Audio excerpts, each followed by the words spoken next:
Eyes up, Flushing. A long time ago, back in the 1920s, in the lamp division of General Electric, there was a group of newbie engineers who were given, as a joke, the assignment of frosting the inside of a light bulb. You know how light bulbs have that like frosting on the inside? They were given that assignment. Now, the supervisors thought it would be funny to give it to these newbie, young and enthusiastic engineers because the supervisors believed that it wasn't actually possible. Sort of a welcome to the job, we'll give you something impossible just to get you frustrated, kind of a practical joke. Except that one of the newcomers, a man named Marvin Pipkin, he actually figured it out. He found a way to frost the inside of a light bulb. And not only that, but he also developed an etching acid that gave rounded pits rather than sharp depressions. And as a result, every light bulb was materially strengthened. Stronger glass frosted on the inside.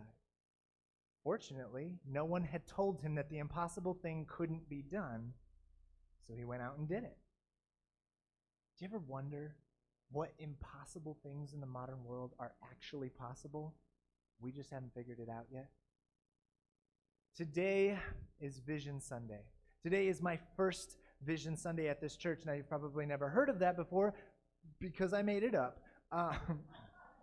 So allow me to explain. I mentioned earlier, this is the anniversary of my first Sunday as your pastor. Every year, we're going to do Vision Sunday, where I will outline the vision for the next year of this church. You see, as Methodists, our goal is to create disciples of Jesus Christ for the transformation of the world. That is the vision of every single United Methodist church on this planet.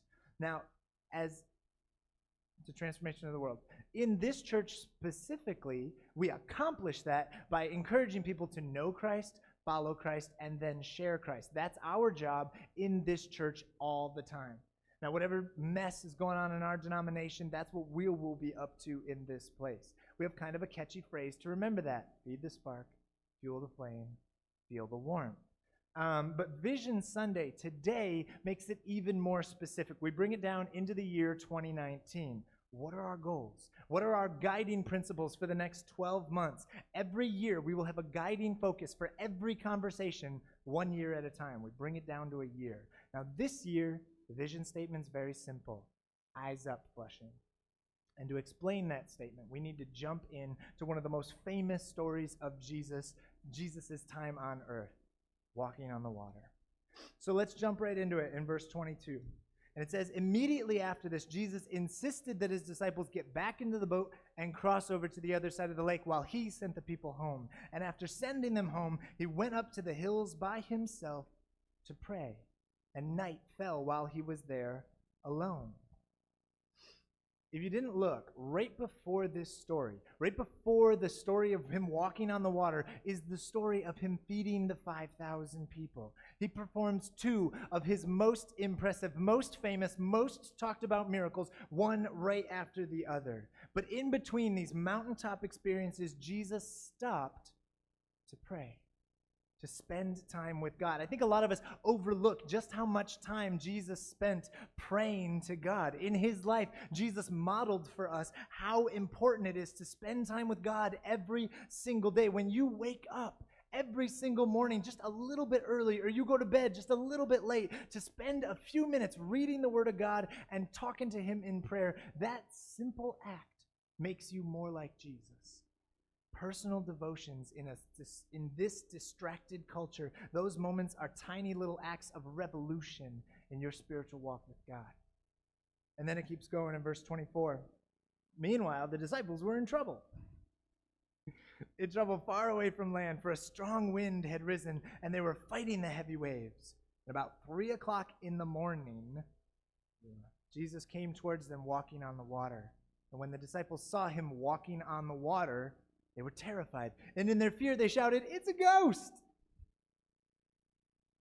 They're so freaked out by Jesus coming to them, terrified of this ghost that's walking towards them. And then Jesus responds right away in verse 27. Jesus spoke to them at once. "Don't be afraid." He said, "Take courage, I am here." What we find, there's three pieces to that. Don't be afraid, take courage, I am here. In this little moment of reassurance for the 12 disciples, Jesus gives us a fantastic method, instructions for how to deal with fear in our lives. When something happens, when anything happens in your life, I want you to walk through these words of Jesus. Do not be afraid. Take courage. Remember that Jesus is there. And then we get to the biggest part of the whole story, verse 28, where it says, Then Peter called to him, Lord, if it is really you, tell me to come to you walking on the water. Yes, come, Jesus said. So Peter went over the side of the boat and walked on the water towards Jesus. This might be the most impressive verse in the entire passage. Okay, think about this. It's not that Jesus did an amazing thing. Jesus did lots of amazing things. Hashtag no big deal. But Peter is just another guy. Peter is just he's kind of the goofy guy. He's the regular guy. The fact that Peter walked on water shows us that the power of Christ, the power to work miracles, to do unlimited things in a limited world, that power is available to us. The miracle of this story is not that Jesus walked on water, but that Peter walked on water too. The subtitle of this paragraph in my Bible, like the little heading, it says Jesus walked on water. But I think it should say Peter walked on water, because that's the much bigger deal in that moment. Peter walked on water. He's the only human being to ever do that. Jesus was fully human, but he was also fully divine. Peter walked on water. And then he ruined it. One verse later, it says, so Peter goes over the side of the boat, but when he saw the strong wind and the waves, he was terrified, and he began to sink. Save me, Lord, he shouted. Now, there's two things I want you to realize here. Number one, there are waves. Okay, it was 3 a.m. in the morning. The disciples are in trouble. They're terrified. There's wind and waves all around. This is kind of a crazy thing to be doing. Think about this. A lot of people, when you imagine Jesus walking on water, if you've heard that story before, we always seem to picture a guy walking on a flat surface in the middle of the day. Isn't that what you guys visualize? I don't know, maybe I'm just the only one, but that's what I visualize when I think Jesus walking on the water. But that is not what the story says. That's not the image that we have in front of us. They say there are waves. There's a great wind. It's got to be worse than trying to walk on one of those bouncy houses. You know what I'm talking about? Like when you're trying to walk and you're falling over. Or what did we do? We had a thing a couple of weeks ago. My kid was trying to walk in the bouncy house and he's just flipping all over. Walking on water in the dark with waves all around. Now, the second thing I want you to realize is that it is the moment that Peter takes his eyes off of Jesus that he begins to sink. His ability to do incredible, impossible, logic-defying miracles is directly connected to keeping his eyes on Jesus. When he saw the wind and the waves, he was terrified and began to sink. Verse 31, Jesus immediately reached out and grabbed him. You have so little faith, Jesus said. Why did you doubt me? Why did you doubt me? I feel like, again, Jesus is not just talking to his disciple all those years ago, but these words echo through the ages into our hearts in the modern world here today. Why did you doubt me? Every time I hear somebody go off all doom and gloom about the future of the church or the moral fabric of our world falling apart, what are we going to do? Panic, panic, panic. That's when I hear these words. Why did you doubt me? Ask yourself, do you really believe that there is any human plan or device that can stop the will of God, the power and work of God? And then the story ends in verse 32. It says, when they climbed back into the boat, the wind stopped, and then the disciples worshiped him. You really are the Son of God, they exclaimed. Now, I want you to pay attention to the use of the word really. All right, I'm using the New Living Translation. The Pew Bibles is the NIV. They use the word truly. Truly, you are the Son of God. You really are the Son of God. It's almost like they don't believe it. It's like they're asking a question. Is it really you? Are you really God? You see, when the disciples are faced with the reality of Jesus, the only response is worship. Because if God is really God, if he's actually out there and he's able to do all these incredible things, then he is worthy of our worship. He is completely worthy of our absolute and complete total devotion and submission. Think about what Peter said just a few verses ago. If it's really you, tell me to come. Tell me to walk on water. And then in verse 33, you really are the Son of God. So much of the problem here is that the disciples cannot believe their own eyes. They hope it's real. They want it to be real, but do they dare believe in the good news that is staring them in the face? Let me ask you something. How many miracles would you need to see before you believed that God really was God? How many things do you need to experience? And if you saw a miracle, if you were completely convinced 1,000% you'll never doubt it again, how long do you think it would last before you start to doubt God again? I know one of the most popular arguments I get from a lot of my atheist friends is, well, if you could just give me some evidence, right? Just prove it to me, then I would believe. But I wonder, what would it take to convince the fickle human heart once and for all that God is God? And honestly, that's all we need to know. I think about these disciples. They just got done watching Jesus feed 5,000 people with a tiny bit of bread and fish, and they had baskets of food left over. This was an incredible multiplication of food miracle. They just witnessed an incredible miracle, and they didn't believe. They needed a second incredible miracle before they were willing to admit, you really are God. And then let's go back farther. I think back to the Israelites when God freed them from slavery, right? In that story that I tell every time we do communion, they witnessed with their own two eyes the 10 plagues of Egypt. Like, can you imagine what that must have looked like to witness the 10 plagues? Rivers turning into blood, fire raining from the sky, the Red Sea parting before the Israelites. How can you witness those things and still doubt? And yet there we are, 2 chapters later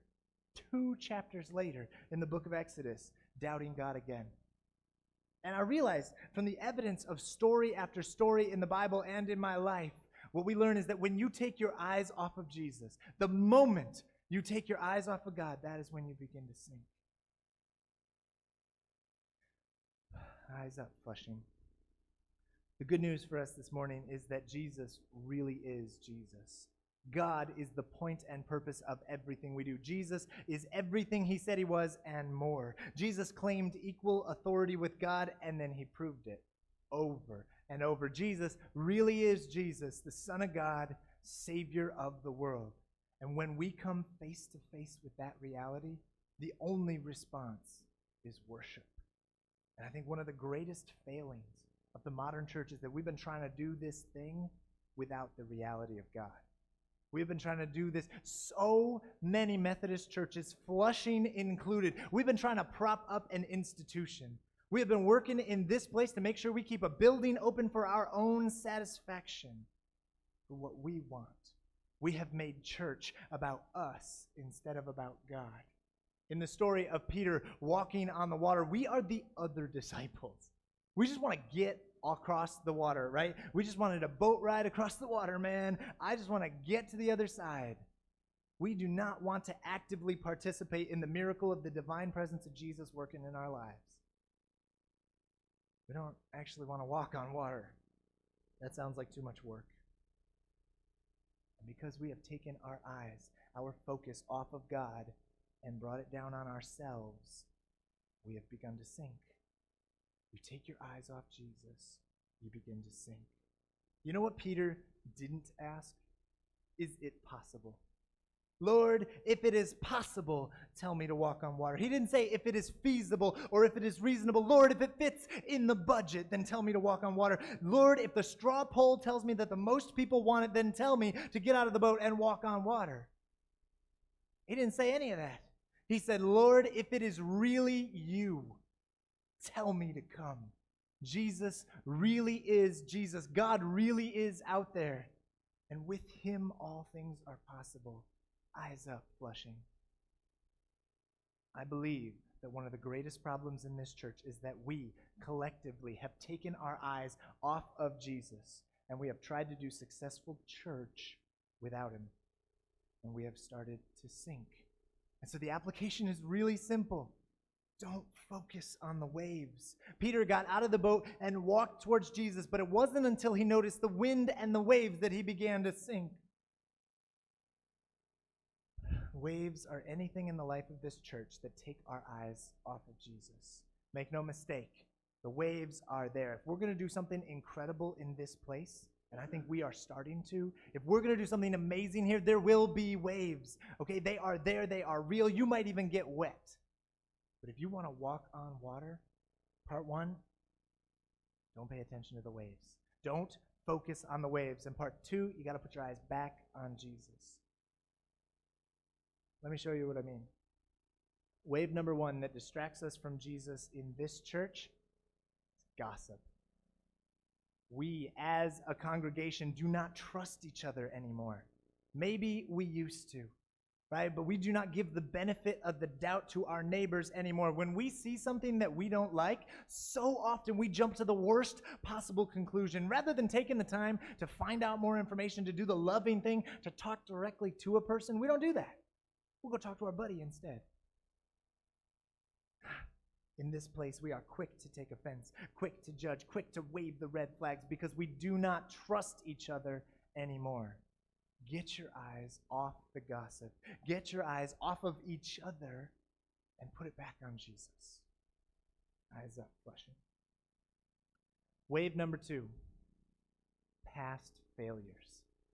Beyond gossip in this church, we are ruled by fear of the past. Failure in our past is one of the greatest waves that distracts us from Jesus. I can't tell you how many times an idea will get pitched, a good idea will get pitched, and people will say, that's a great idea, but we already tried it, and it failed. Or we tried it, and it fizzled. But here's what I want you to understand in this morning. Failure never means you give up. Failing at something means you tried. It does not mean that you give up, right? Our message is too important for that. A life connected to God, what we offer in this place, living your life in the fullness of Jesus and his love, that is too awesome. That is too wonderful to give up.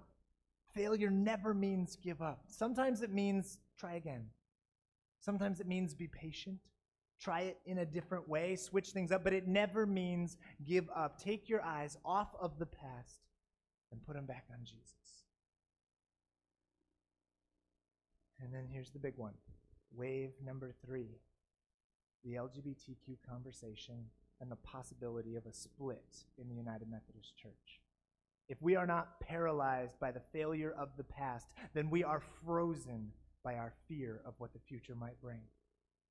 Now, please don't misunderstand me when I say that is an important conversation to have, and we will have it. But that conversation and the fear of what is coming, we have let that become a distraction to the gospel of Jesus Christ. Literally, there are conversations all over this church where we are starting to dream big dreams. We are starting to get excited about the future of this church, and then someone always pops up and says, well, should we even bother? There might be a split down the road. Should we even bother to feed the hungry, to clothe the naked, to house the homeless? Because things might get rough down the line. Shouldn't we wait until we've solved all the problems before we try things risky? Shouldn't we wait to invest in our children's program? Let's wait a couple years till they figure that out up there. Shouldn't we wait before we invest in our music program and all the incredible technology that we use? Shouldn't we wait to renovate the beginning of this building? Why don't we just wait until the waves have passed before we try to get to Jesus? And I understand the practical desire to do that, but that's because we're trying to prop up an institution, and I'm not interested in propping up institutions. That mentality, where we let the politics of a human denomination keep us from doing the work of God in this place, that is a giant wave that is distracting us, and we need to put our eyes back on Jesus. Eyes up, Flushing. Now, I want to be careful here.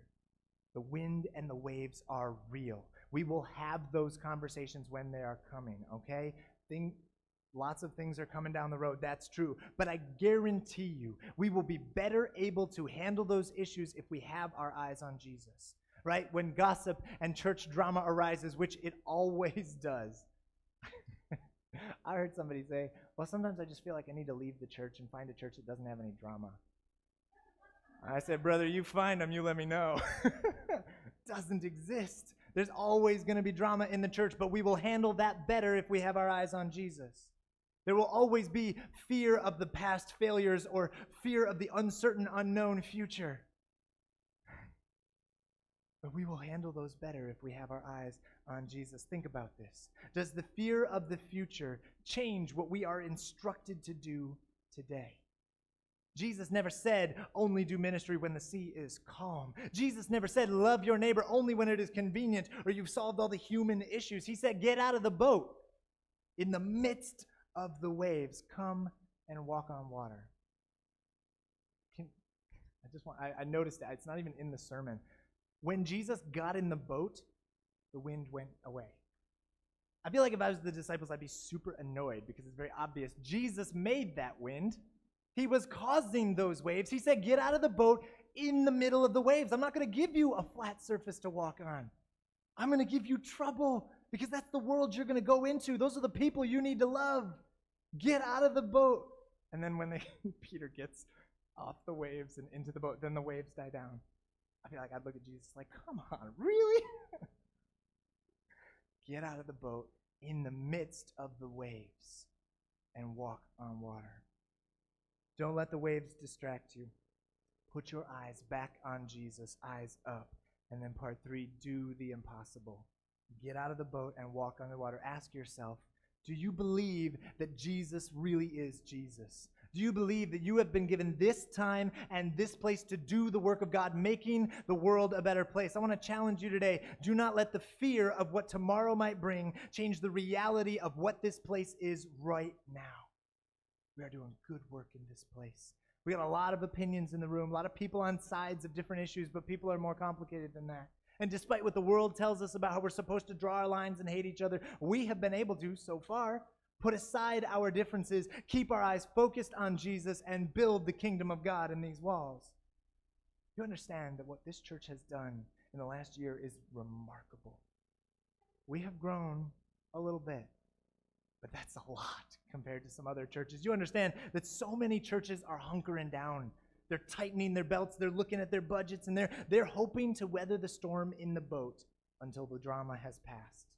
But in this place, my hope, my dream for this church is that we would be a church that will walk on water.